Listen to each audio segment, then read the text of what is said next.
Hello and welcome to World Talks here on TVP World. I'm your host, Diana Skaya.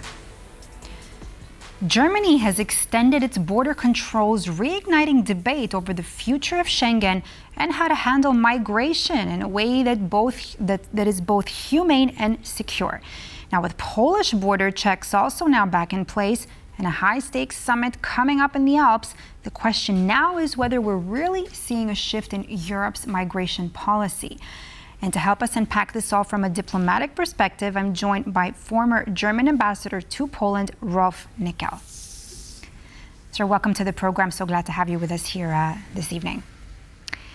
Good evening. Thank you very much for having me.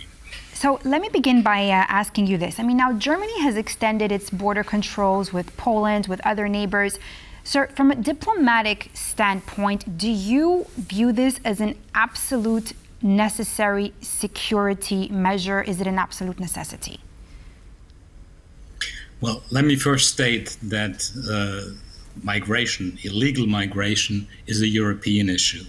And at the end of the day, this can only be really combated at the borders, the external borders of the European Union. Irregular migration is hybrid warfare. And we need to defend ourselves against what is happening there at our external borders. And so I think Poland and others are doing a great job in just doing that.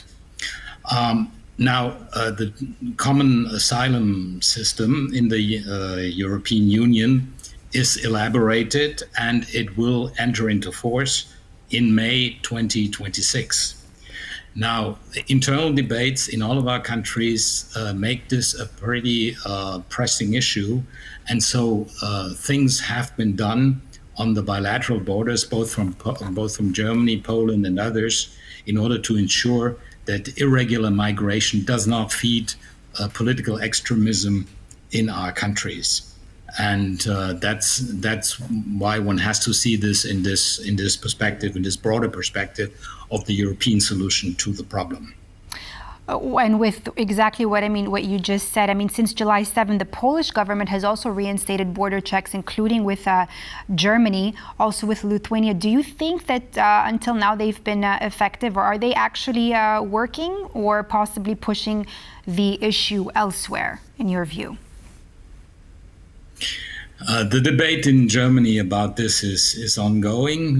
This is also a legal debate which hasn't been settled yet.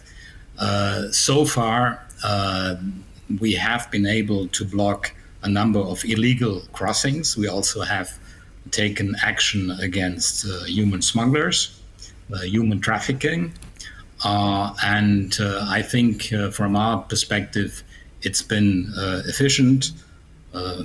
In let's say in a limited way, but we have been able to block some of the irregular migration flows.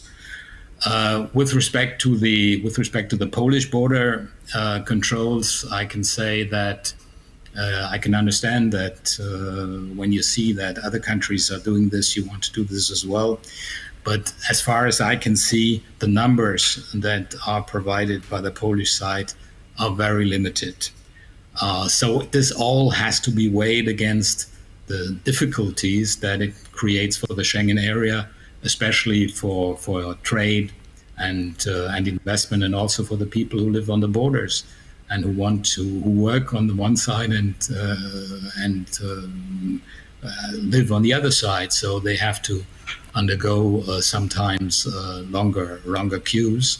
So yes, as far as possible, these things should be curtailed. But so far, I don't see any possibility in the short term. There's two interesting points that you made there, one about Schengen and the other one about you mentioned the traffickers and human trafficking and smugglers. Let me ask you about Schengen first, sir. Do you think we're actually seeing a breakdown of Schengen rules? Well, I'm afraid there is a danger of that sort.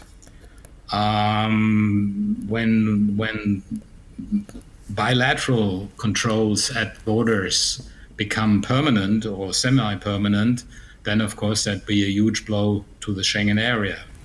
And I already talked about the consequences for the people specifically living in the border areas. But I'm confident that a European solution will be found. On the European level, we've already had that decision in May of 2024. And up until May 2026, all the countries concerned should have implemented this European plan. And I think at the latest by then, the situation should improve on the border. It's important that we all work on the same, that we all sing from the same page, that we all work on the same in the same way, and at the end, it's a European solution that is necessary to address a European problem and hybrid warfare. Let me ask you this. Chancellor Friedrich Merz said that controls will stay as long as Germany finds them necessary. Polish Premier Donald Tusk says Poland won't accept any migrant pushed back from Germany, without a documentation. How do you read this standoff between these two leaders? I wouldn't call it a standoff, quite frankly. I mean, what we have different here views, right? Is that.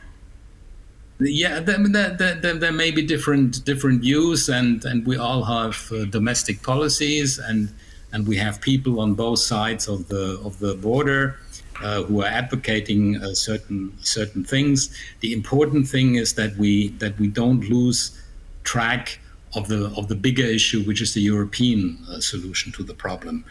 And up until then, there will be sometimes differences of view, and sometimes different approaches. Here in this case, in fact, we're working in the same way. We're trying to avoid illegal immigration, and certainly this is not something where Germany sort of liberates itself from immigrant criminals that come from other places. It's only people that come via the Polish border to Germany.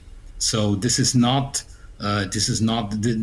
Sometimes when I read the press in both countries, I think it's a little bit overblown for domestic political reasons.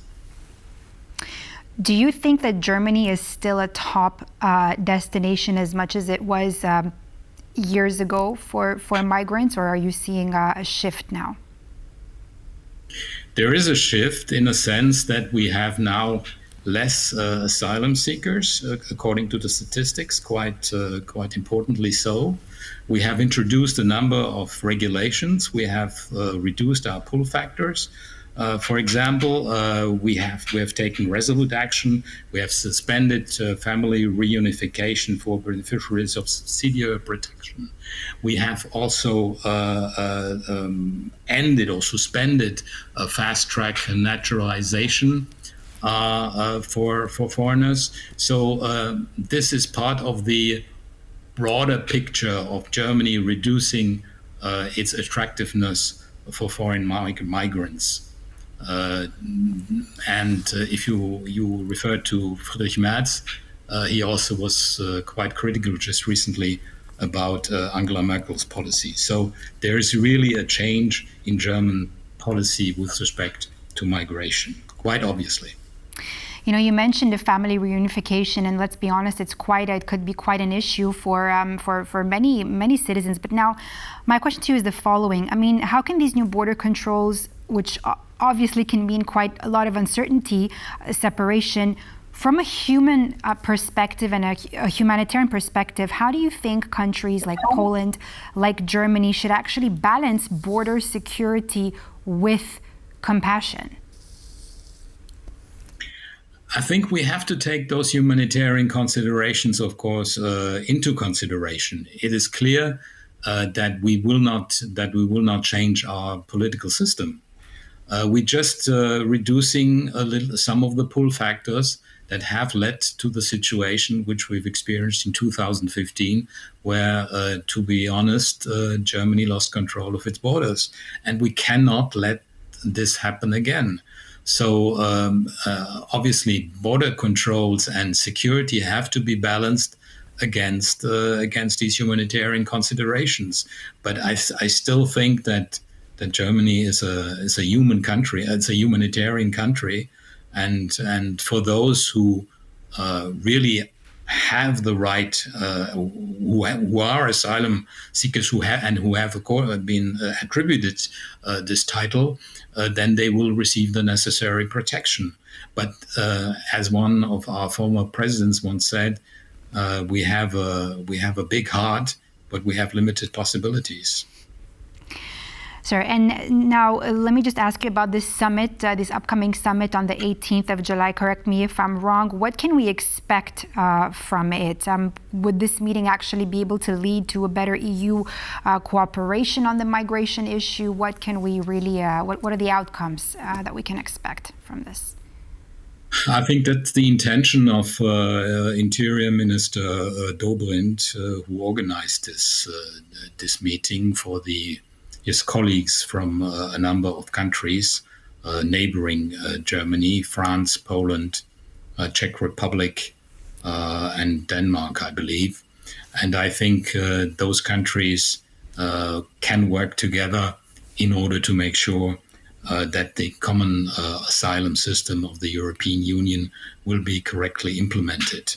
This is hugely important that this goes well, because if this fails, then we are back into these bilateral issues, which doesn't bring any benefits to anybody. So I hope, I'm not in the confidence of the German Interior Minister, but I hope that this group will advance on this issue and will make sure that we all implement the regulations that the European Union on the Brussels level has adopted at the latest in May 2026.